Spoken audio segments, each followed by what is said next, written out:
Secretary has described herself as a child of immigrants, so I ask her, is she proud to introduce measures that punish and persecute desperate and vulnerable people seeking sanctuary? And how does it feel to kick away the ladder and be praised by fascist Tommy Robinson? Order, Home Secretary. I'm just going to clarify a point of fact. She said I described myself as a child of immigrants. It's not a description, it's just a statement of fact. And everything else she said is beneath contempt. All right, folks, this is Harris Sultan, and oh boy, I don't even know where to begin. Okay, I'll start from here. I don't want to be the person who tells you that, hey, I told you so, but I am going to tell you that, not because I want to boast about my crystal ball that I have, just over there, you can't see it, but because we're actually documenting history. If we can revisit what we saw and what we thought out of that, then we can actually predict what's going to happen, or we can get as close to it as possible. Because I have been harping on about it. I said that to Tommy Robinson. What do you think is happening with Keir Starmer now? I've noticed he's changing his tune. What do you think he's going to do? Because he still has 3.5 years to win back the public. Do you think he's going to do anything major or not? He could start mass deportations tomorrow. It doesn't matter. It doesn't matter. No one's can he do that? Is he legally allowed though? Because with the ECHR and all these, he can't. He's not gonna. He doesn't want to. But what I mean is, he could unveil plans to. No one's going to trust him. No one's going to believe him. Those 33 tweets, I look at them and just laugh.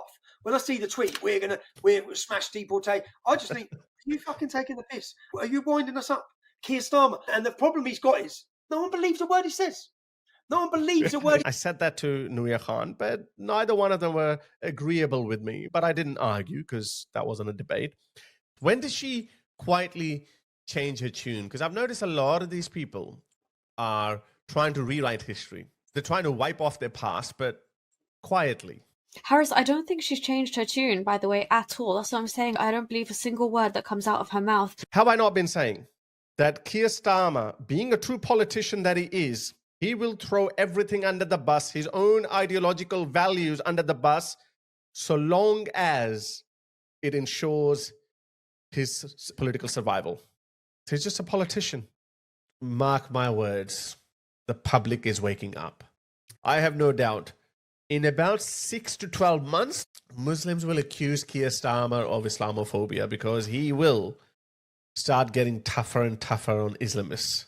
And I'm just waiting for that moment because it will happen. Trust me. You think these politicians will stand on any principled position? No, they won't. These politicians will change their tune. Let's wait for that moment. And I also said that he hired a brown Muslim woman to do his dirty work. Jess Phillips couldn't do it. Yvette Cooper couldn't do it. He had to get a brown woman to start deporting people. But no, I don't have a crystal ball. I just trusted my guts, knowing that these guys are just politicians. They change their tunes as you and I change our clothes. So Shabana Mahmood, who up until very recently was saying this. We're still here at Skibenia, where another boat of refugees has arrived over from Turkey. And the layout is that there's a clothes station where they can get some dry clothes, and then there's a medic station, and then there's some food. All of the young people, volunteers, and honestly, I take my hat off to them. Some of these people don't have very much. So this video is supposedly from 2015, 2016. She went to Greece to welcome illegal migrants coming into Greece from Turkey. Some people say that she was just reporting it. So, okay, let me throw another piece of evidence to you. This is Shabana Mahmood's own Twitter from September 13th, 2015. What is she saying? Impressive turnout yesterday in support of Syrian refugees. Government must do more and more quickly. Okay, are you convinced yet? Maybe not. Then I'll give you something more. Owen Jones, who's a lefty, he dug this clip out. This is when Shabana Mahmood was a backbencher. No specific plans regarding amnesty for undocumented workers. Myself personally, as a Labour backbench Member of Parliament, I do support a general amnesty for all people who are already in the country so they can regularise their status and start playing a full part in British society. But that will have to be alongside other documentation measures as well. That is not official Labour Party policy yet, but myself and a group of other Labour MPs are continuing to make the argument. So is it abundantly clear yet that as an activist, as a backbenching politician, she was welcoming refugees? And she was also in favor of giving amnesty to every asylum seeker on British soil. She was in favor of that. One more, okay? Just one more clip. She was even calling Nigel Farage, up until very recently, far right, almost racist, for saying and doing the opposite of what she had been saying up until that point, up until last week, actually. So the question was asked, is Nigel Farage racist? ITV is a left-wing propaganda outlet. Do you think Nigel Farage is racist? I think that Nigel Farage is actually almost worse than that. I think he knows exactly what he's doing. I think he's being extremely cynical. He knows that with some of the policies he's put forward, which are on indefinite leave to remain, for example. Indefinite leave to remain, I know it's slightly different, but it is in the same territory. Remember, up until this point, Shabana Mahmood's official policy or rhetoric or narrative that she had been peddling was that people should be given amnesty. Asylum seekers, refugees welcome. Unless she meant something else here, then she should have specified, but she didn't. So anything on the immigration front, whatever Nigel Farage is saying, which is pretty clear what he has been saying, and because of his stance, he is worse than racist. Sending that dog whistle to every racist in the land, but he wants to retain some respectability for himself whilst he does it, and that's what we're challenging. Do you think he is racist himself? Look, it's for Nigel Farage to explain who and what he is. I'm saying I can see that behaviour. No, I can see. No, I can see the behaviour that he's indulging in, and I'm calling it out. Very clever, like a true politician. Not a clear answer. Okay, so that's what Shabana Mahmood had been saying up until now. So what is she saying now? A total 180-degree turn. Let's have a listen. I am the child of immigrants. My parents came to this country legally in the late 60s and the early 70s.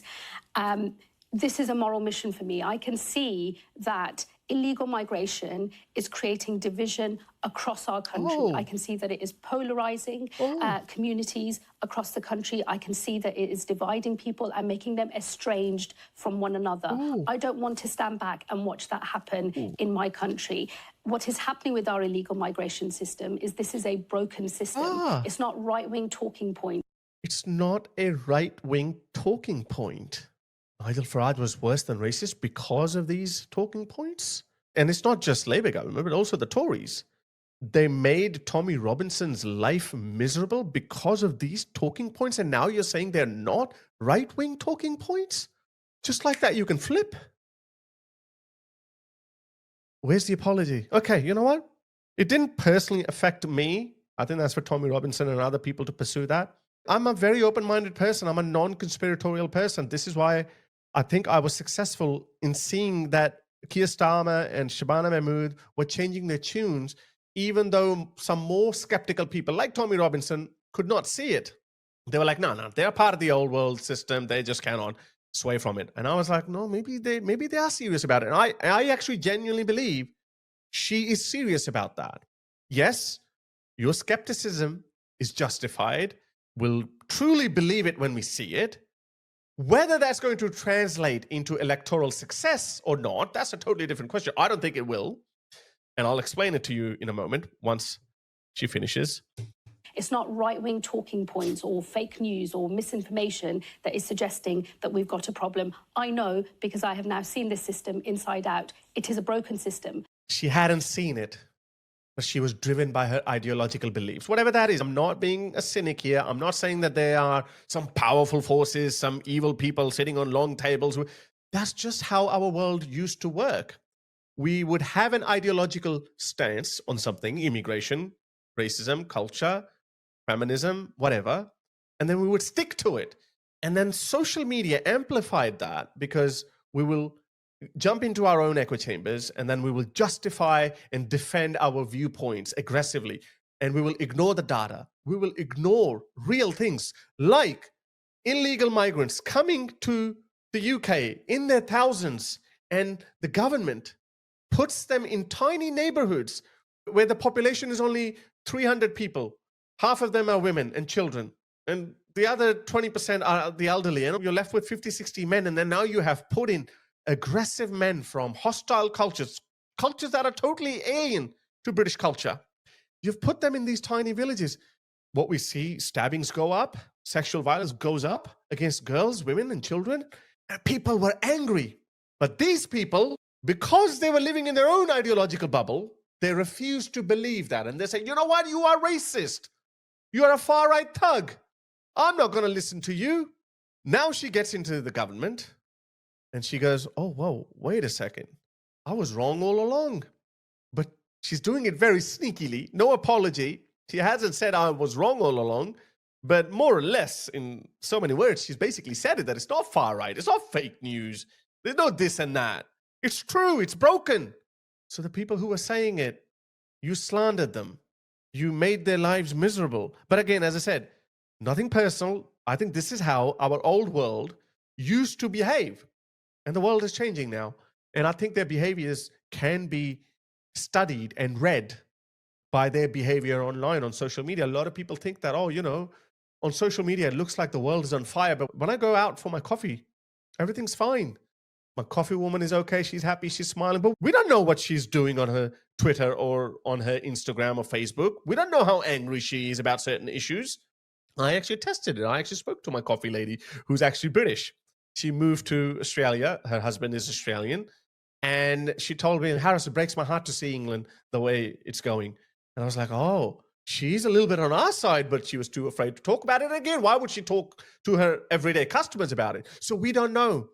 Our real personalities, our real inhibitions, our thoughts exist in the digital world, not in the real world. Anyway, I digress. We have a genuine problem to fix. People are angry about something that is real. It is my job, therefore, to think of a proper solution to this very real problem, to do so in line with my values as a Labour politician, but also as a British citizen, and to have solutions that work so that I can unite a divided country. That matters more to me than almost anything else in politics. I'm not willing to stand back and watch my country be divided when I know we can fix the reason and the problem that is causing that division. Okay, again, as I said, I haven't been harmed by these people. It's for Tommy Robinson of the world and Lawrence Fox and all these other people of the world to decide whether they forgive them or not. I am just looking at it as an outsider. Shabana Mahmood, you will have my respect if you actually tackle the situation. But this is what we want, right? This is what we mean by cultural integration. Up until this point, Shabana's critics would see that because she's a Muslim, that's why she wants to destroy Britain. And I say, no, there's some people like me, like there are brown people who love Britain. Shabana Mahmood, do you love Britain? Like this last sentence was very powerful. She said, I will not let my country be divided. Well done. Let's see how successful you are. Put your money where your mouth is. Let's see some action. And I'm not the only one who's actually saying that. So how is this being received? Let me see what Nigel Farage is saying. The Home Secretary sounds like a reform supporter. It's a shame that the Human Rights Act, ECHR, and her own backbenchers mean that this will never happen. Fair enough. Natural skepticism. I don't know whether that's going to happen or not, but at least she sees it. And she's copping a lot of heat. And I think it's justified. If you say refugees are welcome and you come to power and then you say, oops, I'm going to deport them. Worse than Nigel Farage. Of course you deserve some criticism. Look at this. Look what is Tommy Robinson saying. The Overton window has been obliterated. Well done, patriots. So topics that were considered far right, they have shifted so much to the center or the left that even lefty politicians are saying, it's okay, let's do it. So the Overton window has been destroyed. This wasn't going to go unnoticed. We have your typical other people. Again, I'm not going to say that they have a malicious agenda. They have an agenda which is ideologically driven. And since we oppose them ideologically, that's why we think that that's a malicious agenda.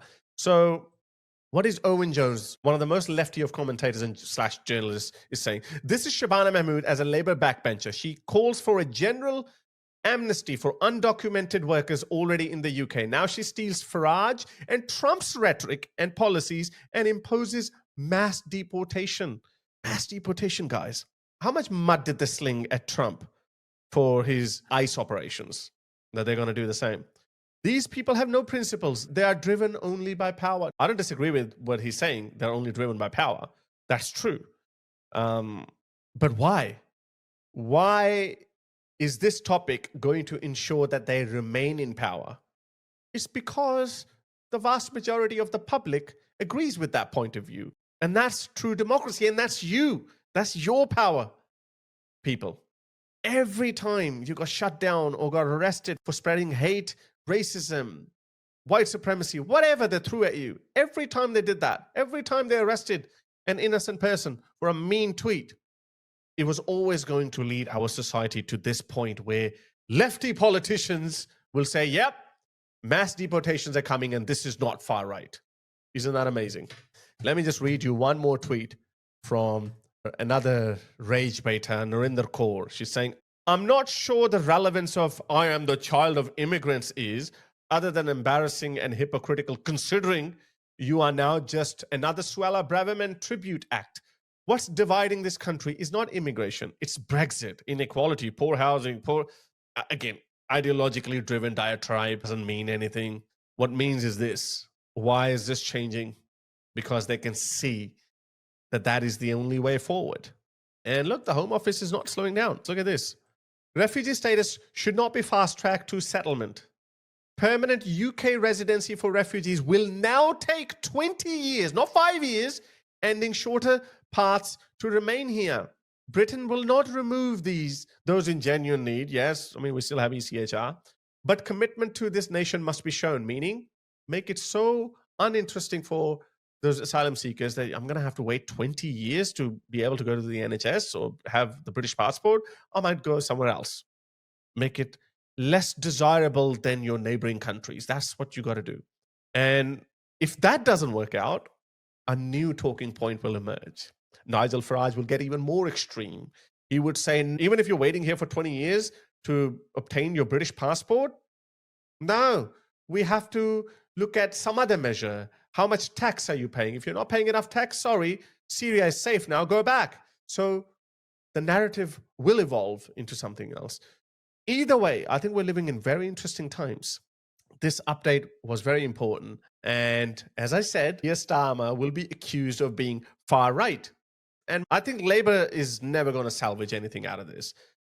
The people who voted Labour for generous immigration policies are now going to shift further to the left. But I think their number is still very small. The vast majority wants to preserve the British way of life. They want to preserve Britain as it used to be. They want to preserve their identity, which is being diluted with these reckless immigration policies. I hope you enjoyed today's video. Like, share, and subscribe to the channel. If you want to support the channel, then you can be my member or patron by going to patreon.com/Harris Sultan, or you can buy me a coffee on buymeacoffee.com/Harris Sultan. Until next time, ta-ra.